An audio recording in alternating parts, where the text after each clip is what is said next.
I won't do it. It's as simple as that. I won't do it.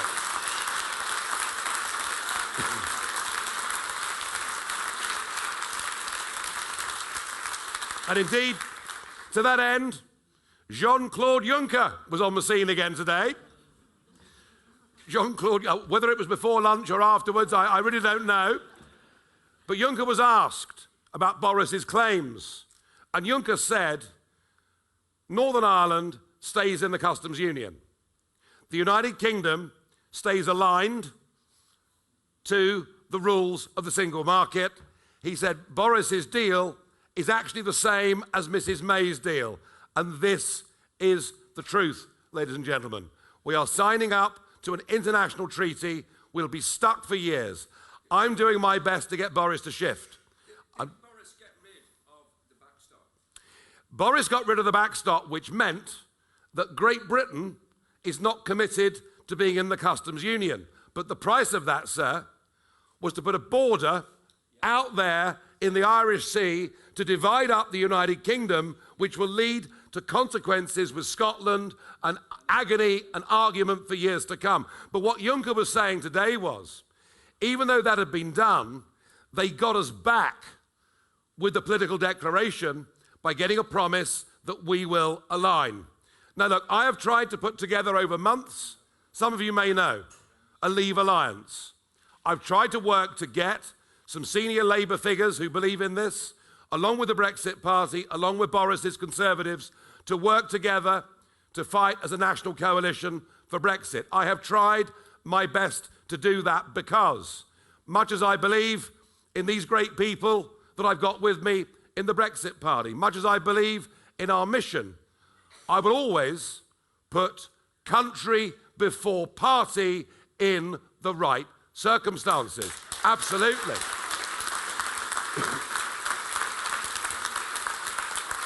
But if he intends to stick to this treaty, then we will fight them in every seat in this land, and we will give the British electorate a choice, because it's there, the menu's there. You can vote for the Liberal Democrats. Well, no, you can vote for the Liberal Democrats. I'm not saying you should vote for them, but you can vote Lib Dem to just cancel the whole thing. You can vote Labour to have a second referendum with a choice of Remain v Remain. You can vote for Boris, which says, don't you trust Boris up here? Gosh, that think tank got it all wrong, didn't they? You can vote for Boris's party, which is Brexit in name only, half in and half out, or you can vote for us. And we say, we've had enough of all this, extension after extension. On the 31st of January, we should leave with a clean break Brexit, and I'll make sure that choice is on every ballot paper. Thank you.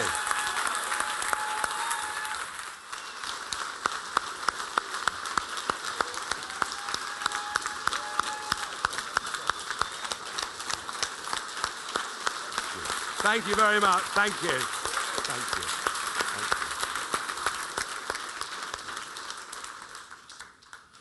Okay, we have got time for a couple of questions. The first one is from Nicky from Workington. Nicky, are you here? It's me. Can't keep a good man down. Okay.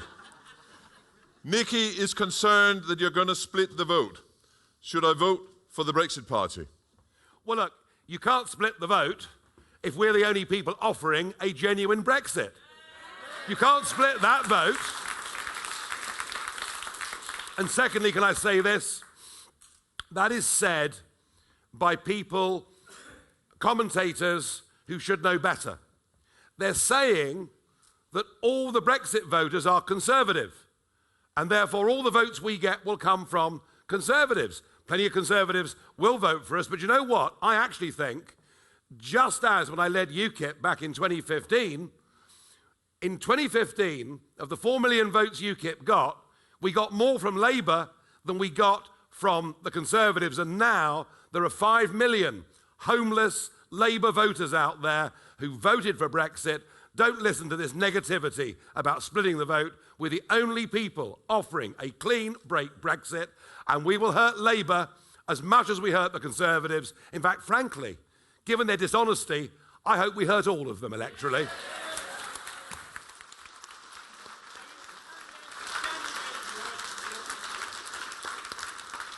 All right, next question is from Rick from Carlisle. Rick, you here? There we are. Rick, Nigel, what would you do if we win? I mean, I personally am going to have a huge drink. I don't know if Nigel is going to do that as well, but Nigel. What a competition, dear boy. I'm there, although I couldn't beat Jean-Claude Juncker at that game, I've got to tell you. Look, let's be honest, we have a first-past-the-post electoral system that makes it very, very difficult to break through. You can break through. To do so in a big way is hard.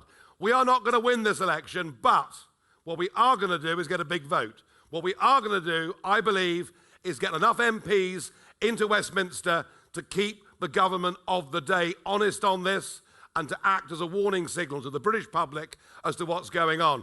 I've been doing this in the European Parliament for the last 20 years, and actually having that position was hugely useful to be able to tell people what the place actually was all about, because we'd had years of silence and years of not being told. The DUP, with 10 MPs, have held the balance of power in Westminster for the last 2 years. I believe the Brexit Party could achieve that same position. But can I go on to say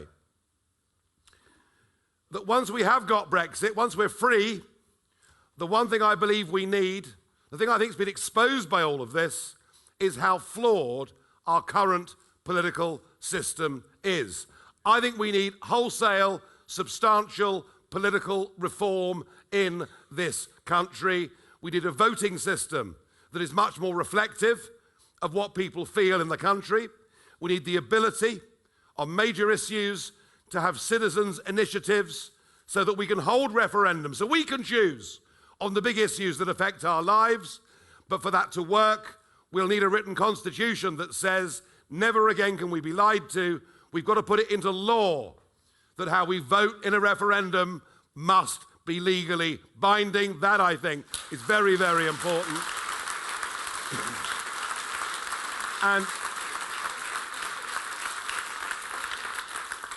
And there's a whole list here, but one more thing if I can. Between Tony Blair and David Cameron, they put 600 of their friends into the House of Lords. It is used to buy off opposition. It sums up the sheer level of political corruption that exists in this country. It stinks, and I want us to abolish the House of Lords and replace it with an elected chamber.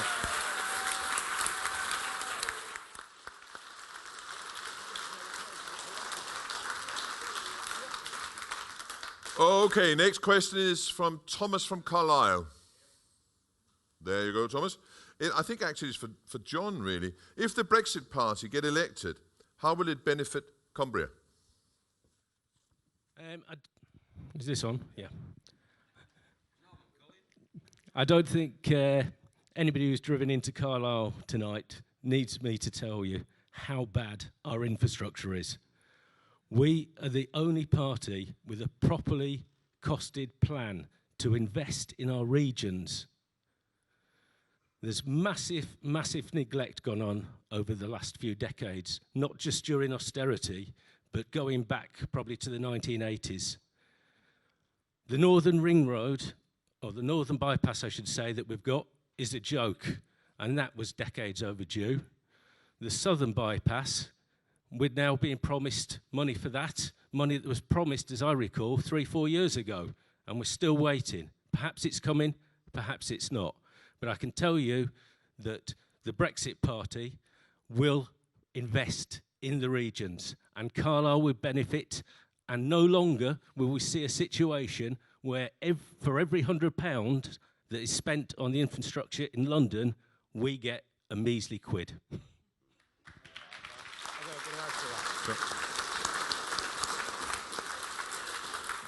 Yeah, and you may have noticed so far in this campaign, Jeremy Corbyn's going to splurge money on this, and Boris has got money for that, and no one's ever told you where any of it is actually coming from? Well, I tell you what, you're quite right. We have talked about investing in the rest.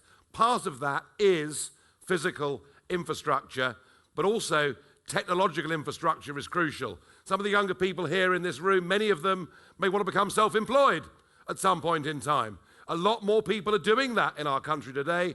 5.5 million now self-employed sole traders out there in this country, and yet huge areas of our country without broadband connectivity, huge areas where the mobile phone barely works, and we need to invest to bring us up to the 21st century.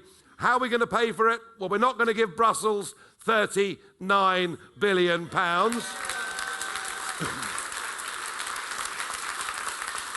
We are not.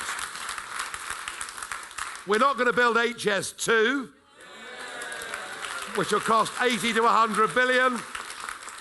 And we're going to halve the foreign aid budget, much of which gets wasted and spent here.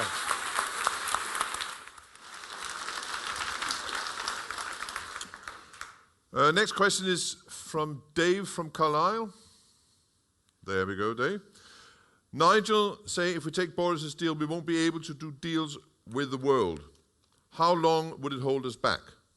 Well, now, I've got a friend of mine in America.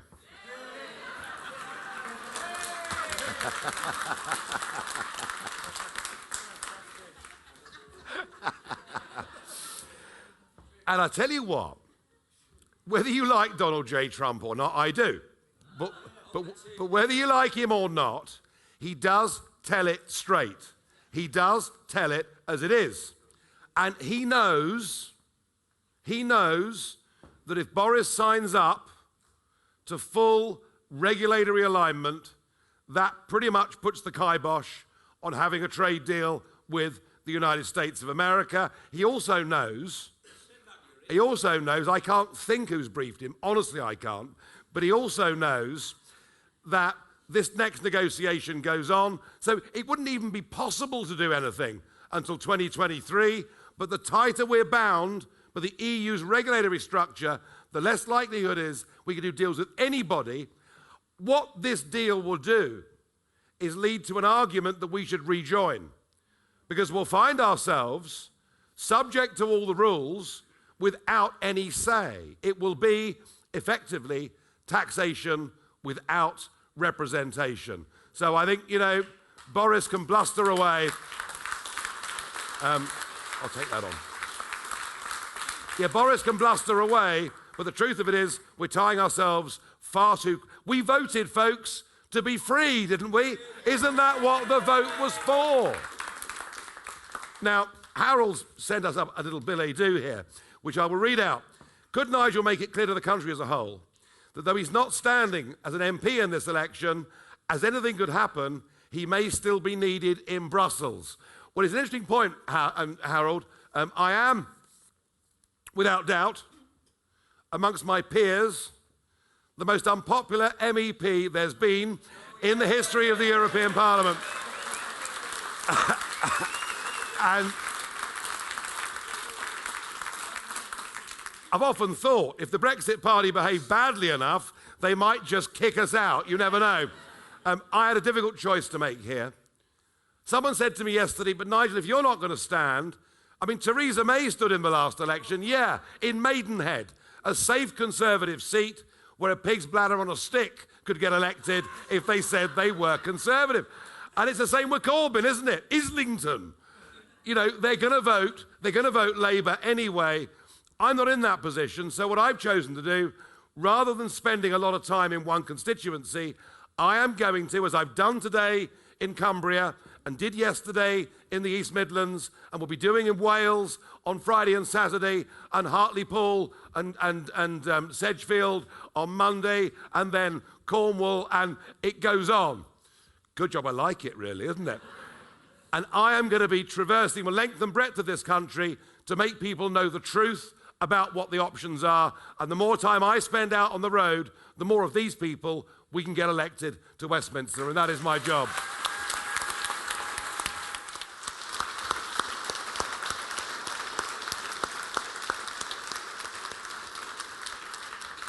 And can I just say to Harold, I really hope that Nigel is not needed in Brussels, because if he's in Brussels, then the rest of us have to be in Brussels. I really don't want to be there. All right, Taylor from Durham. There we go, sir.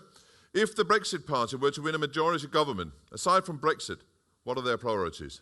Well, look, I think, let's be honest, it's not going to happen first time round. But what are our priorities? As I said, number one, before we can do anything, we've got to cut this Gordian knot that is the Brexit debate so we can start talking about other things. But number one, political reform is vital. We've got to get people's trust and faith back in our entire democratic and governing system. Number two is someone's got to stand up. I've mentioned it already.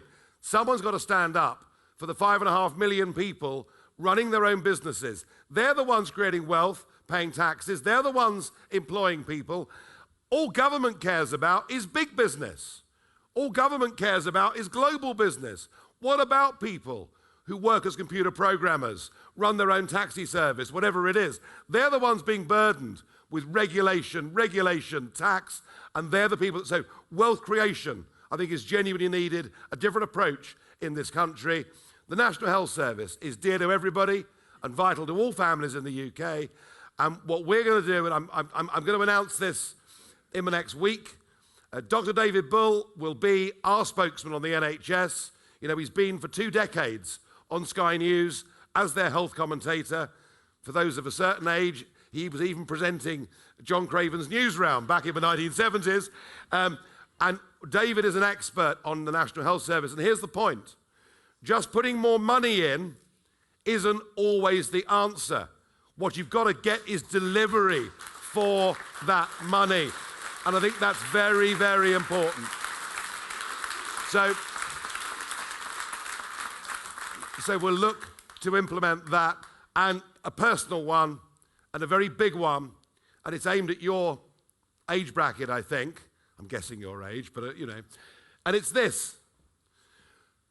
The whole point of a good education system is that you teach people in the last couple of years of school and through university, you teach them critical thinking.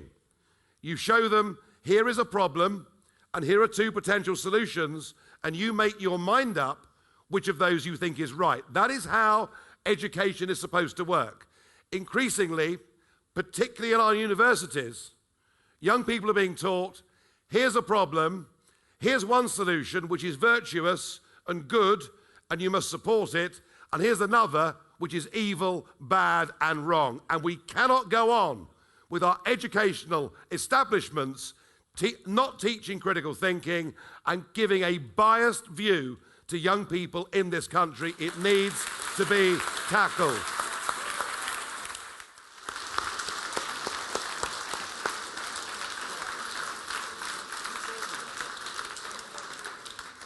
Okay, last question, but can I before that just make a short plug, because Claire Fox, and some of you might know, and myself, we are left-wingers, and we have actually used some EU money to produce a book which gives you the left-wing argument for national sovereignty and the left-wing argument for Brexit.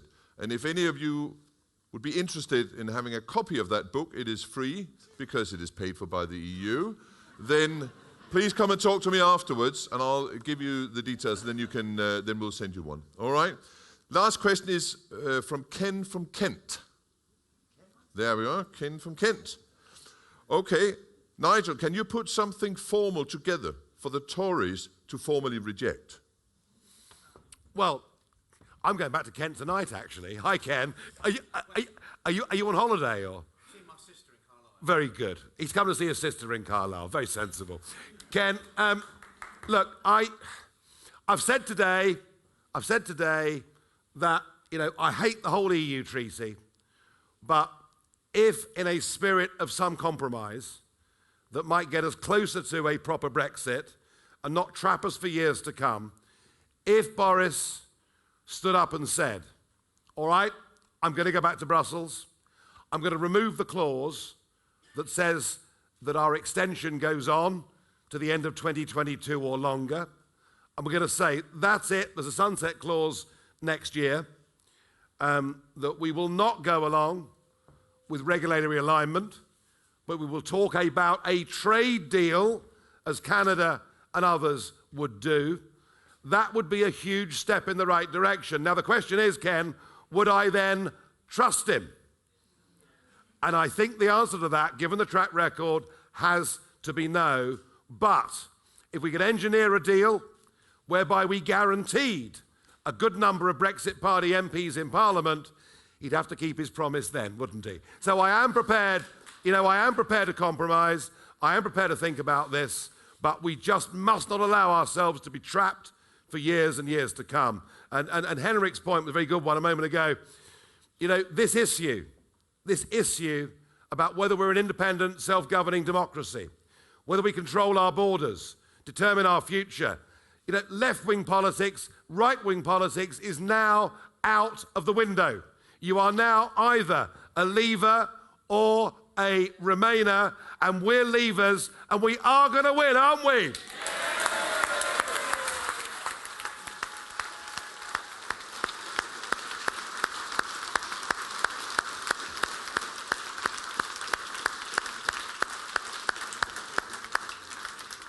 Okay, that's the end of the evening. Thank you very much for coming, all of you. And if any of you are thirsty, I'll meet you in the bar for a pint.